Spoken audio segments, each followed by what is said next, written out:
अब देखिए हम 2.1 का एक महत्वपूर्ण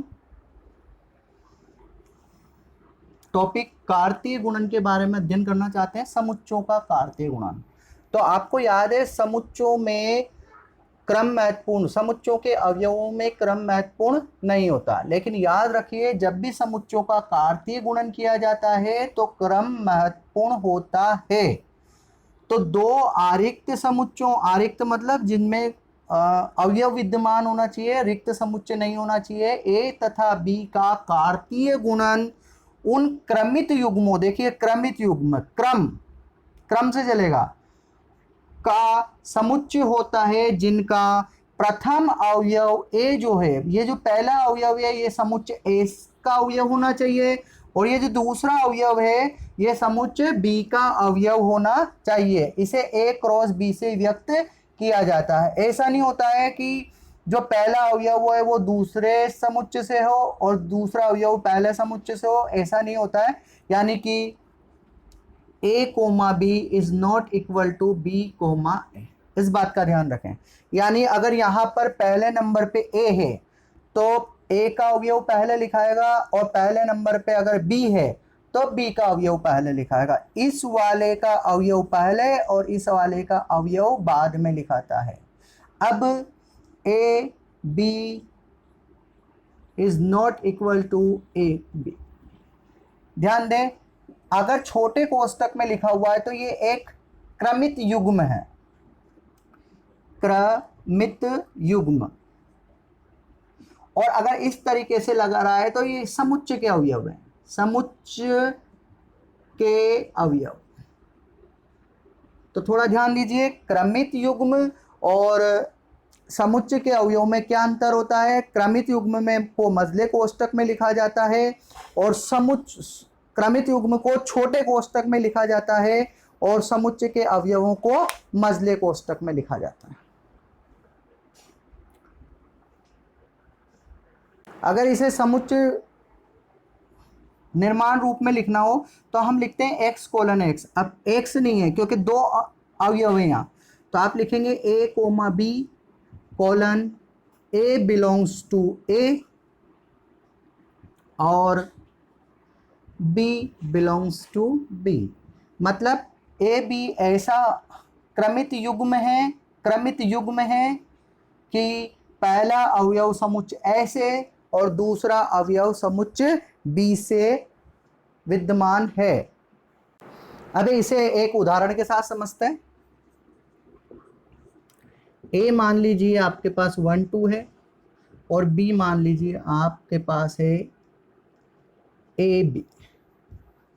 तो अगर आप ए क्रॉस बी बनाना चाहते हैं तो इसका ए क्रॉस बी क्या बनेगा, पहले एक समुच्चय, क्योंकि हम क्रमित समुच्चय लिखना चाहते हैं तो समुच्चय हमेशा कर्ली ब्रैकेट में आते हैं। अब इसके युग्म बनाएंगे तो पहला ए के साथ, तो ये पहला क्रमित युग्म बना 1a, फिर दूसरा 1b, तीसरा 2a, चौथा 2।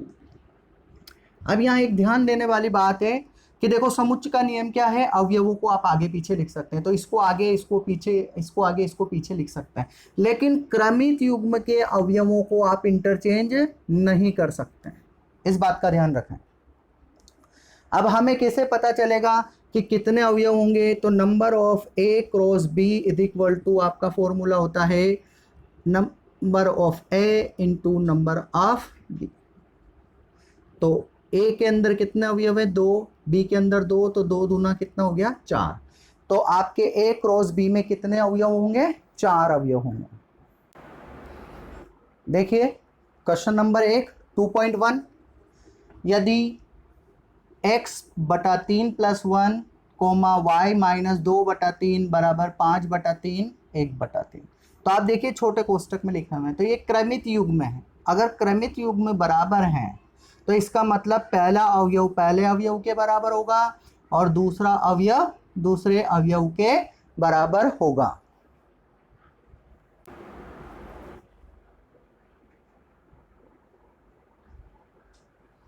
ठीक है स्टूडेंट्स, तो दो पार्ट में डिवाइड कर लेते हैं इसको, बोर्ड को।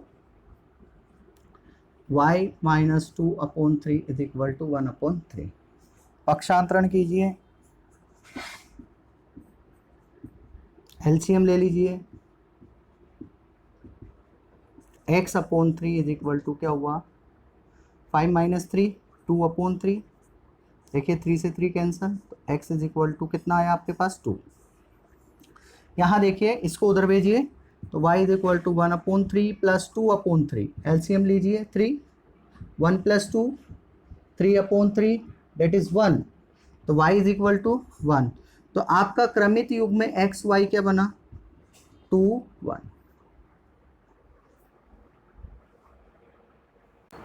देखिए प्रश्न नंबर 2, यदि समुच्चय A में 3 अवयव है और समुच्चय B में 3 4 5 यानी 1 2 3, इसमें भी 3 अवयव है, तो A क्रॉस B के अंदर कितने अवयव होंगे। तो आपको फॉर्मूला बता रखा मैंने, NA into N B 3 into 3 is equal to 9।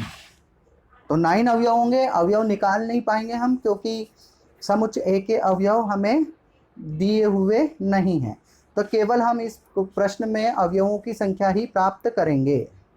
देखिए प्रश्न नंबर 3, यदि G 7 8 और H आपका 5 4 2, तो G इंटू H यानी G का कार्तीय गुणन प्राप्त कीजिए H के साथ। तो पहले G क्रॉस H, तो G के अवयव पहले लिखेंगे और H के बाद में, तो 7 के साथ तीनों को ले लीजिए, तो आपके बनेगा 7 5 7 4 7 2। अब 8 के साथ लीजिए, तो आपके बनेगा 8 5 8 4 8 2। तो ये बना आपका G क्रॉस H। अगर आपको H क्रॉस G बनाना है, तो आपको क्या करना पड़ेगा, H के अवयव पहले लिखने पड़ेंगे। ये अवयव पहले आएंगे और ये बाद में। तो 5 7 5 8 4 7 4 8 एंड 2 7 2 8। फिर ध्यान दीजिए, ये अवयव आगे पीछे लिखे जा सकते हैं, लेकिन ये वैल्यूज चेंज नहीं की जा सकती है। देखिए फोर्थ प्रश्न, निम्नलिखित कथन सत्य या असत्य और कारण भी लिखिए। तो देखिए ये कथन सत्य है कि नहीं, P के अंदर 2 अवयव है, N के अंदर 2 अवयव। तो देखिए P Q के अंदर इसने 2 अवयव, तो यह कथन असत्य है। क्यों, क्योंकि इसके अंदर 2 अवयव है, इसके अंदर 2 अवयव है, तो एन पी क्यू के अंदर कितने अवयव होने चाहिए, N P into N Q 2 into 2 total कितना होना चाहिए, 4 अवयव होना चाहिए। यानी कि आपका P क्रॉस Q क्या बनेगा, एम एन एन एन और एन एन।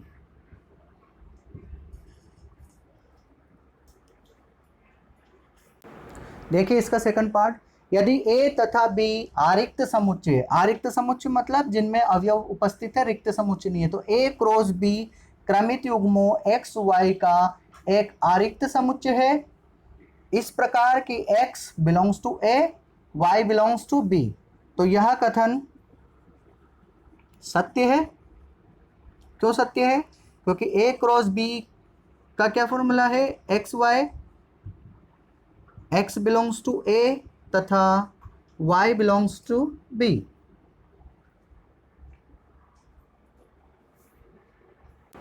अब अगला प्रश्न देखिए, A1 2 B3 4, तो A cross B union intersection 5 is equal to 5 हमें चेक करना है। तो यहाँ देख लेते हैं, थोड़ी सी जगह छोड़ देते हैं कि ये कथन सत्य है या असत्य। तो सबसे पहले हम क्या करते हैं, B इंटरसेक्शन 5 निकालते हैं। तो B आपका 3 4 हुआ और ये इंटरसेक्शन 5 मतलब रिक्त समुच्चय। तो इनमें क्या कॉमन होगा, तो इसमें भी रिक्त समुच्चय होता है, इसमें भी रिक्त समुच्चय होता है, तो इसका आंसर क्या होगा, रिक्त समुच्चय। अब A क्रॉस अगर आप रिक्त समुच्चय बनाते हैं तो आपका आंसर क्या आएगा, रिक्त समुच्चय। क्योंकि रिक्त समुच्चय के साथ जब भी क्रॉस बनाया जाता है तो पहले अवयव तो पहले समुच्चय के होते हैं, लेकिन दूसरे अवयव जो हैं वो दूसरे समुच्चय से होते हैं, लेकिन रिक्त समुच्चय में दूसरा समुच्चय के अवयव विद्यमान नहीं हैं। तो यह कथन सत्य है।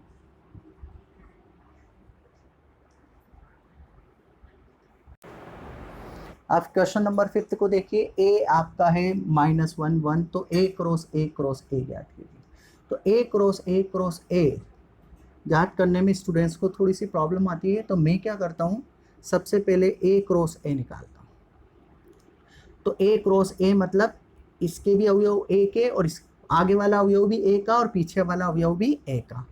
तो आपके 4 अवयव बनेंगे, क्योंकि 2 दूना 4। तो देखिए -1 के साथ बना एक, फिर दूसरा किसके साथ बना, -1 1 बना, फिर तीसरा क्या बनेगा 1 -1, और चौथा क्या बनेगा 1 1। कैसे, देखिए आप क्या कीजिए, ए को आप 2 बार लिखिए, -1 1। तो देखिए -1 इसके साथ, फिर -1 1 के साथ, फिर 1 1 -1 के साथ, फिर 1 1 के साथ। अब ए क्रॉस ए आ गया। अब ए क्रॉस ए के अवयव वापस ए के साथ क्रॉस कराइए। तो देखिए ये पहला अवयव है इस पहले के साथ, तो क्या बना -1 -1 -1। फिर ये पहला अवयव किसके साथ चलेगा, दूसरे के साथ, तो -1 -1 1। फिर इस अवयव को ले लीजिए, तो आपके क्या बनेगा, -1 1 -1। फिर देखिए क्या बनेगा, -1 1 1। फिर देखिए क्या बनेगा, इसको ले लिए, 1 -1 -1। फिर देखिए इसको इसके साथ लीजिए, 1 -1 1। फिर इसको लीजिए इसके साथ, तो 1 1 -1, और फिर लास्ट में लेके 1 1 1। तो देखिए कितने अवयव बने, देखो 2 दूनी 4, फिर 4 2 दूनी 4 दूनी 8, 1 2 3 4 5 6 7 8। इस तरीके से 8 अवयव बनेंगे आपके ए क्रॉस ए क्रॉस ए के। तो आप इसकी प्रैक्टिस कीजिए, ए के साथ आप ये वाला सॉल्व कीजिए ABC, और आप फाइंड कीजिए A cross A cross A. Okay, कितने अवयव होंगे, 3 3 9 3 27 अवयव बनेंगे इसके। देखिए प्रश्न नंबर 6, ए क्रॉस बी दिया हुआ है आपको, और आपसे ए और बी पूछा, तो आपको समुच्चय निर्माण रूप में मैंने बता रखा है A comma B, where A belongs to first set and B belongs to second set.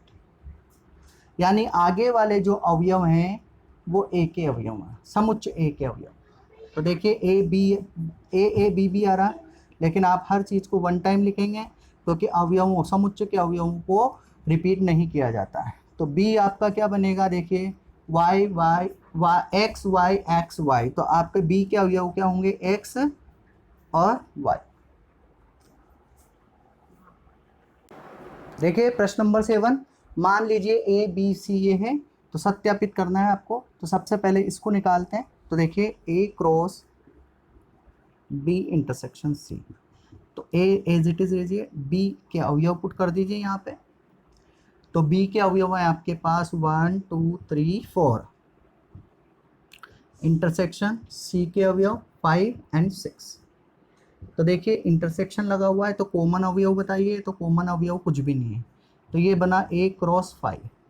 तो ए का अगर 5 के साथ क्रॉस किया जाता है तो क्या आता है 5, इक्वेशन नंबर फर्स्ट।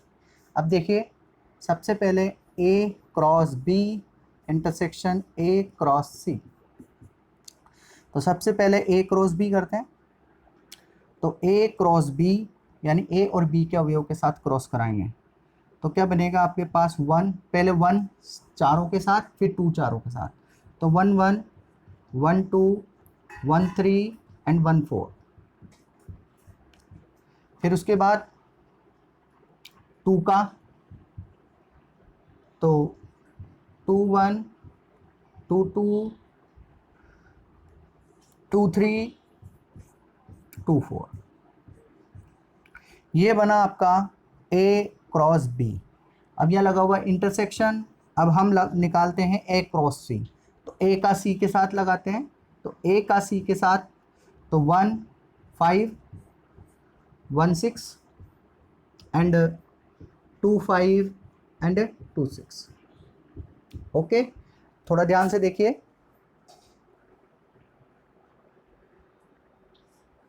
अब इसमें आप कॉमन ढूंढिए, तो पूरा का पूरा सेम टू सेम होना चाहिए। देखिए नहीं है, इसको देखिए, इसको देखिए, इसको देखिए, इसको देखिए, इसको देखिए, इसको देखिए, एक भी क्रमित युग्म इसमें मौजूद नहीं है। That means 5। Equation number 2। तो समीकरण 1 से भी अपन को 5 मिला, समीकरण 2 से भी हमें 5 मिला। तो आप तुलना जब करेंगे समीकरण 1 और 2 की, तो आपका रिजल्ट क्या मिला? A cross B intersection C is equal to A cross B intersection A cross C. तो ये थोड़ा ध्यान भी रखना, ए का क्रॉस बी के साथ, बी सी के साथ किया जाता है। तो देखिए ए क्रॉस बी, फिर ये वाला जो साइन है वो यहाँ आता है, और फिर ए क्रॉस सी। बट एक बात ध्यान रखिए, आगे वाला समुच्चय आगे लिखाएगा और पीछे वाला समुच्चय पीछे। अब देखिए सेकंड पार्ट में A cross B, B cross D का एक उपसमुच्चय, ये हमें प्रूव करना है। तो सबसे पहले हम ए क्रॉस सी निकालेंगे। तो ए क्रॉस सी क्या बनेगा? ए का सी के साथ तो 1 5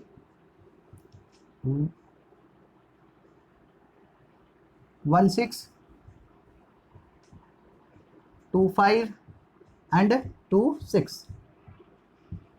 अब B क्रॉस डी लिखिए, तो B क्रॉस डी यानी B का D के साथ तो 1 5 1 6 1 7 1 8, फिर 2 5 2 6 2 7 2 8 3 5 3 6 3 7 3 8 4 5 4 6 4 7 4 8। अब आप देखिए ए क्रॉस बी के सभी अवयव, देखिए 1 5 1 6 2 5 एंड 2 6। तो ए क्रॉस बी के सभी अवयव बी क्रॉस डी के अंदर विद्यमान है, इसलिए A cross C is a subset of B cross D. Question number 8, मान लीजिए ए बी ये है, ए क्रॉस बी लिखिए। तो सबसे पहले ए क्रॉस बी बना लेते हैं। तो 1 3 के साथ, 1 4 के साथ, 2 3 के साथ और 2 4 के साथ। अब वो क्या कह रहा है? ए क्रॉस बी के कितने उपसमुच्चय होंगे? तो उपसमुच्चयों का फॉर्मूला आपको याद होना चाहिए, A cross B is equal to 2 की पावर m, जहां m अवयवों की संख्या है। तो देखिए यहाँ 4 पावर है, तो 2 की पावर 4, मतलब 2 इंटू 2 इंटू 2 इंटू 2, 2 दूनी 4 दूनी 8 दूनी 16। तो ऐसे कितने अवयव होंगे ए क्रॉस बी में? 16 अवयव। अब इनका हमें क्या बनाना है? सूची। तो इसकी सूची बनाते हैं अपन। तो देखिए 16 समुच्चय बनाएंगे। अच्छा, सूची बनानी है, पावर सेट नहीं बनाना है, इसलिए इसे हम कर्ली ब्रैकेट यानी मझले कोष्टक में नहीं लिखेंगे, केवल उपसमुच्चय लिखना है। तो सबसे पहला रिक्त समुच्चय लिखेंगे, फिर एक एक अवयव,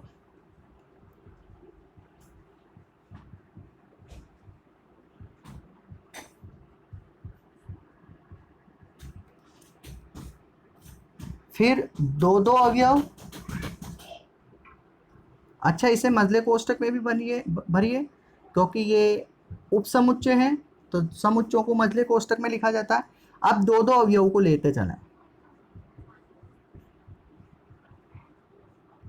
देखिए कोमा, पहला इसके साथ, अब इसको इसके साथ ले लीजिए, 1 3 2 3, दूसरा हो गया, तीसरा बनाइए 1 3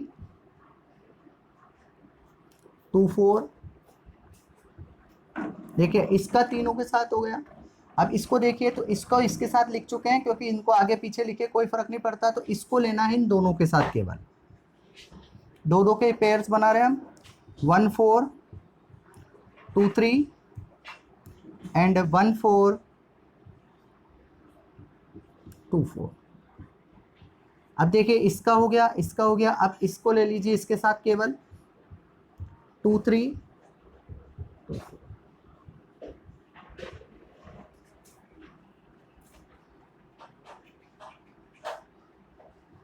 ठीक है, देखिए ये हो गया, ये देखिए ये वाला हो गया, इसके साथ भी आ चुका है, इसके साथ भी आ चुका है, इसके साथ भी आ चुका है, तो चारों हो।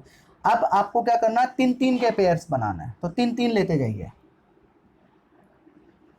देखिए पहले मैं तीनों ले लेता हूँ, 1 3 1 4 2 3। अब मैं 1 3 को छोड़ देता हूँ और इनको ले लेता हूँ 3 के पेयर में, 1 4 2 3 2 4। तो देखिए 3 3 के पेयर हो गया, इसका हो गया तीनों का, ये 3 हो गए। देखिए अब ये 3 बच रहे हैं, इनको भी लिखिए, 1 3 2 3 2 4।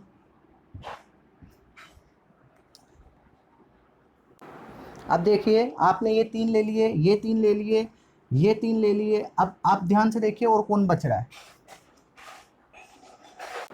अब देखिए एक और कौन सा बच रहा है, देखो 1 3 1 4 और 2 4। तो देखिए 1 3